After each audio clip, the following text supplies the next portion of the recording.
El enigma de Venezuela.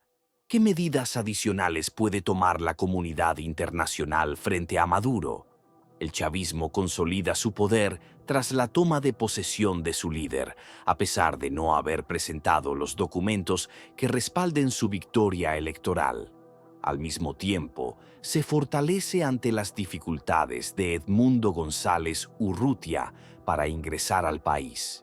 Las protestas pierden impulso y la atención global se desplaza hacia otros escenarios, especialmente en Estados Unidos. Para Nicolás Maduro, los tiempos parecen haber jugado a su favor. El pasado 10 de enero asumió un nuevo mandato de 6 años como presidente de Venezuela, pese a las acusaciones de fraude electoral y la ausencia de actas que validen su triunfo. Lo hizo bajo un contexto de manifestaciones opositoras en las calles, pero con el candidato rival, González Urrutia, imposibilitado de retornar por razones de seguridad. A pesar de la controversia, asumió el cargo y ejerce el control del país. Los ecos de su juramentación, reconocida únicamente por un reducido grupo de aliados internacionales, se disiparon rápidamente. Por unos días, los medios globales centraron su atención en figuras clave como María Corina Machado, la líder opositora a quien el chavismo impidió participar en las elecciones. Machado, quien había salido de su refugio para liderar protestas en las calles, fue detenida y amenazada.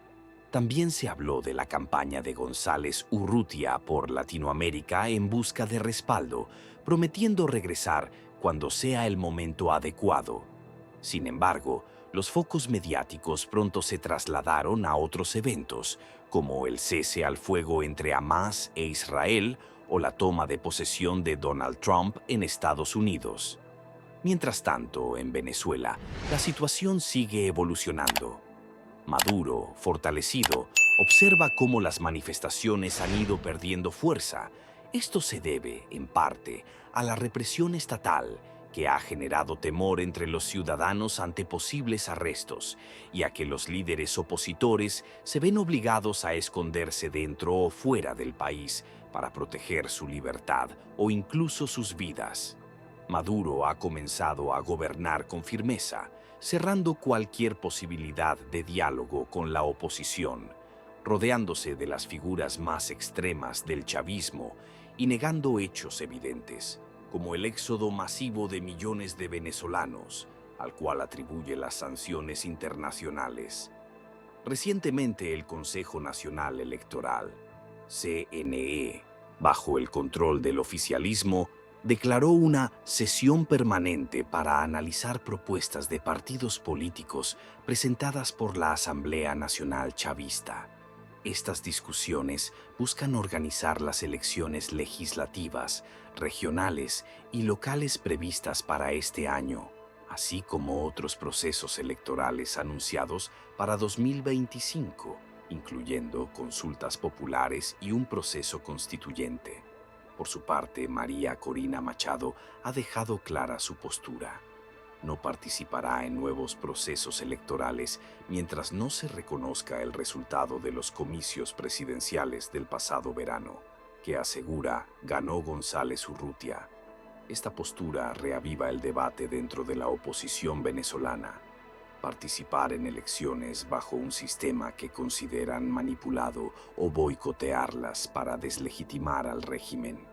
En un mensaje publicado en X el 19 de enero, Machado afirmó: ir a votar una y otra vez sin que se respeten los resultados no es defender el voto. La compleja situación plantea interrogantes sobre el futuro del país. La lucha continúa entre los opositores, aunque ven cómo la abrumadora agenda internacional los desplaza del escenario global. González Urrutia sigue en movimiento. Esta semana asistió a la toma de posesión de Donald Trump en Washington, donde se le reconoce simbólicamente como el presidente legítimo de Venezuela. Sin embargo, este respaldo no trasciende más allá de lo testimonial y no genera cambios concretos. En ese mismo contexto, María Corina Machado subrayó en un mensaje: aliados internacionales. Los venezolanos decidimos ser libres. El momento de actuar es ahora. Pero, ¿qué margen de acción tiene la comunidad internacional ante un panorama tan complejo? Maduro ha consolidado su poder formalmente, cuenta con el respaldo de las Fuerzas Armadas, y ni siquiera el triunfo opositor en las urnas ha provocado un cambio sustancial en el país. Algunos analistas admiten que, desde la asunción de Maduro, se ha incrementado ligeramente la presión sobre Caracas. Ejemplo de ello son las sanciones a 2.000 miembros de su administración y aliados, las restricciones de visas, así como la recompensa de $25 millones ofrecida por información que facilite la captura del líder venezolano. No obstante, persisten contradicciones en las acciones internacionales. Por ejemplo, la petrolera estadounidense Chevron mantiene vigente su licencia para operar en Venezuela, lo que genera ingresos millonarios para el gobierno de Maduro. Durante su audiencia de confirmación como secretario de Estado, Marco Rubio afirmó que Estados Unidos debería revisar dichas licencias debido a su impacto económico en el régimen venezolano. En una de sus primeras declaraciones como presidente tras regresar al despacho Oval, Trump expresó su interés en la situación venezolana. Según reportó EFE, comentó: Venezuela es un país que conozco muy bien por diversas razones. Hace 20 años era un gran país y ahora es un desastre. Al ser cuestionado sobre su compromiso con el cese del poder de Maduro, respondió: eso está por verse, pero probablemente dejemos de comprar petróleo a Venezuela. No lo necesitamos. Incluso sugirió la posibilidad de un embargo similar al implementado durante su primer mandato, asegurando que Estados Unidos dispone de suficiente petróleo propio, lo que, según él, cambiaría a Venezuela significativamente. Hay señales de cambio, afirma con optimismo Jamil Mahuad, expresidente de Ecuador y profesor en la Escuela Kennedy de la Universidad de Harvard. Reconoce que González Urrutia, quien enfrenta un alto riesgo debido a los carteles de Se Busca difundidos por Venezuela y a un férreo bloqueo fronterizo, no podía regresar al país en las actuales condiciones. Era un objetivo militar. Bloquearon el espacio aéreo y militarizaron las fronteras. No había alternativa, explicó. Sin embargo, Mahuad señala avances importantes que podrían debilitar el régimen chavista. Estamos en un momento crucial. Los venezolanos votan, pero no eligen. Las elecciones las ha ganado claramente González Urrutia y contamos con las actas que lo certifican. Esa base de voluntad popular debe ser el pilar de una respuesta internacional, concluye, resaltando que este elemento no había estado presente en anteriores procesos electorales. La posibilidad de articular una estrategia internacional más contundente. Afirma que solo asistieron 2 dictadores a la toma de posesión, los de Cuba y Nicaragua, lo que evidencia que Maduro está aislado a nivel internacional. Hubo un acto de jura consumado, pero no una verdadera toma de presidencia, porque no tiene legitimidad y el mundo se lo hizo saber. Hay sanciones, recompensas, reconocimiento a Edmundo, retiro de embajadores. Todo eso suma, señala. Otro factor que distingue este momento: la oposición no va a ceder. Según Jamil Mahuad, expresidente ecuatoriano, es el momento propicio porque saben que este régimen está en declive. Argumenta que ya se ha certificado el fin de la legitimidad pasada de Maduro. La oposición ha hecho todo lo que estaba en su poder. Ahora es el turno de que la comunidad internacional actúe, asegura Mahuad, quien ocupó la presidencia entre 1998 y 2000 por el Partido Conservador Democracia Popular. Cuando dice todo, enumera, desde lágrimas hasta arrestos, pasando por el ostracismo social, el exilio, los secuestros, asesinatos y, en julio pasado, la victoria en las urnas. Fueron muchos puntos de diferencia, recuerda. Es profundamente frustrante alcanzar ese punto y no obtener la presidencia. Por ello, aunque ve a Maduro más aislado y rechazado por la comunidad democrática, insta a los venezolanos a no desfallecer y a la comunidad internacional a apoyar y reconocer el sacrificio del pueblo. En su visión, Venezuela se disputa en el tablero del ajedrez global. Para Mawad, los aliados internacionales están apoyando más que nunca, aunque advierte que los procesos a veces son largos y requieren tiempo. Cita como ejemplo a Siria, donde el régimen de Bashar al-Assad, aliado de Maduro, colapsó en diciembre pasado tras casi 14 años de una guerra civil devastadora. Lo advirtió Felipe González. De Siria solo lograron salir los que cabían en un avión, comenta, en una advertencia sobre la gravedad de la situación. Hoy, Assad se encuentra refugiado en Moscú gracias al respaldo de Vladimir Putin, mientras la transición política en Siria está en curso. Aunque Mawad evita especificar qué pasos concretos deben tomar los amigos de Venezuela, subraya la necesidad de una acción y coordinación internacionales, así como respaldo a los líderes opositores. Por su parte, los analistas no muestran la misma cautela al sugerir estrategias para los aliados de González Urrutia, Machado y su causa. Según un informe del Atlantic Council, un centro de estudios con sede en Washington, hay una serie de recomendaciones clave. Trabajar con gobiernos regionales, incluso aquellos tradicionalmente de izquierda, que han denunciado el fraude electoral, como Brasil y Colombia. Intensificar la coordinación diplomática con actores clave como Estados Unidos. Revitalizar a los opositores debilitados por la persecución y aumentar la presión sobre Maduro y su círculo cercano, principalmente a través de sanciones. Jason Marsack, vicepresidente y director senior del Centro para América Latina Adrien Arsht, destaca que incluso líderes ideológicamente opuestos, como Gabriel Boric en Chile y Javier Milei en Argentina, coinciden en calificar a Venezuela como una dictadura. En un continente fragmentado y polarizado, Maduro ha logrado algo insólito: unir a líderes de todo el espectro político en rechazo a su nueva toma de poder, apunta Marsack.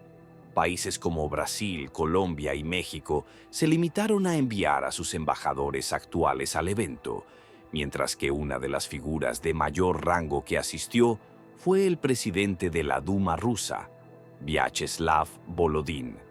Este escenario refuerza el creciente consenso internacional. El persistente rechazo regional hacia Maduro no es un logro insignificante. Una región históricamente fragmentada ha encontrado en Venezuela un punto de convergencia, pero la clave está en cómo transformar esta unidad en un respaldo más firme para la oposición democrática, advierte, enfatizando el riesgo de que el tiempo diluya esta oportunidad. Los gobiernos de la región, junto con la administración entrante de Trump, deberían intensificar la coordinación diplomática para revitalizar a la oposición, dificultar la operativa de Maduro y su entorno, pero sin sumar más penurias al pueblo venezolano, sugiere. Reconoce, no obstante, que este es un equilibrio delicado pero imprescindible para devolver la esperanza a la abrumadora mayoría de venezolanos que eligieron democracia y libertad en las elecciones de julio. Jeff Ramsey, investigador del Centro para América Latina, Adrien Arsht del Atlantic Council, señala que al iniciar un nuevo mandato ilegítimo cimentado en un fraude electoral, Maduro demuestra que está dispuesto a mantenerse en el poder a cualquier precio. El panorama no deja de ser intrincado. Mientras Machado y González gozan de gran popularidad en el país, Maduro cuenta con las armas y los cuerpos represivos a su favor y no duda en utilizarlos. A pesar de los crecientes casos de presos políticos y la reciente detención y posterior liberación de Machado, Ramsey advierte que no debe sobreestimarse la fortaleza del mandatario. ¿Por qué? Ramsey explica que Maduro ha tenido que reconfigurar su gabinete, delegando cada vez más poder en los elementos más radicales del chavismo. Destaca especialmente el rol de Diosdado Cabello, ministro del Interior, a quien define como un antiguo rival que Maduro ha mantenido a distancia desde 2013. Según Ramsey, confiarle un puesto de tanta relevancia puede ser indicativo de que Maduro cuenta con pocos aliados dentro de su propio círculo. Por otro lado, plantea que otros miembros de la coalición chavista podrían estar cuestionándose la viabilidad de otros 6 años de crisis económica, violencia y aislamiento global. Aquí es donde considera que hay una oportunidad para actuar. Recomienda que Trump, en particular, debería observar con detenimiento estas tensiones internas. Según Ramsey, el enfoque adecuado sería combinar la presión con incentivos que desestabilicen la cohesión del régimen, ofreciendo opciones que hagan más atractiva una transición democrática que perpetuar el caos actual. Con estas dinámicas en juego, el futuro de Venezuela sigue siendo incierto, pero también presenta oportunidades. El objetivo debería ser combinar la presión con incentivos que puedan perturbar la cohesión del régimen, presentando dilemas a las figuras clave del chavismo, de una manera que haga que una transición democrática sea más atractiva que aferrarse al poder. Para que esta estrategia funcione, la nueva administración estadounidense tendrá que mantener una política de sanciones ágil y que responda a los acontecimientos sobre el terreno y evitar un enfoque de instalarla y olvidarla. Tiene claro que es poco probable que las sanciones por sí solas derroquen a Maduro, a menos que estén acompañadas de una hoja de ruta clara para levantarlas, dando a las figuras del régimen indecisas un plan a seguir. El marco de transición democrática de la primera administración Trump, presentado en 2020, ya fue, a su entender, una visión de cambio que implica compartir el poder y la reconciliación, y puede que valga la pena desempolvarlo también esta vez. Su colega Iria Puyosa, investigadora senior del Laboratorio de Investigación Forense Digital del mismo organismo, asume que las sanciones anunciadas por Washington tras la toma de Maduro no son suficientes para sacarlo del poder. La coalición gobernante, a la que los representantes de la Casa Blanca ahora califican de narcoterroristas, puede aún seguir colaborando con redes criminales transnacionales que incluyen aliados en Irán y Rusia, y al mismo tiempo aumentar la represión contra líderes políticos democráticos y defensores de los derechos humanos en Venezuela. No se les han cerrado todos los pasos. Por eso, los aliados de la disidencia tienen por delante la tarea de tomar medidas más decisivas para apoyar el restablecimiento democrático de Venezuela. Retrasar una acción significativa podría hacer correr el riesgo de perder esta oportunidad crucial, especialmente porque la oposición ahora está unida estratégicamente, el pueblo está movilizado y la coalición gobernante está mostrando grietas, avisa. William Tobin, director adjunto del Centro de Energía Global del Atlantic Council, especializado en energía y clima, habla específicamente de lo que puede pasar con el sector petrolero local, que se encuentra en una recuperación sostenida, aunque marginal. En los últimos meses, Venezuela superó el hito de 1 millón de barriles por día por primera vez desde mediados de 2019.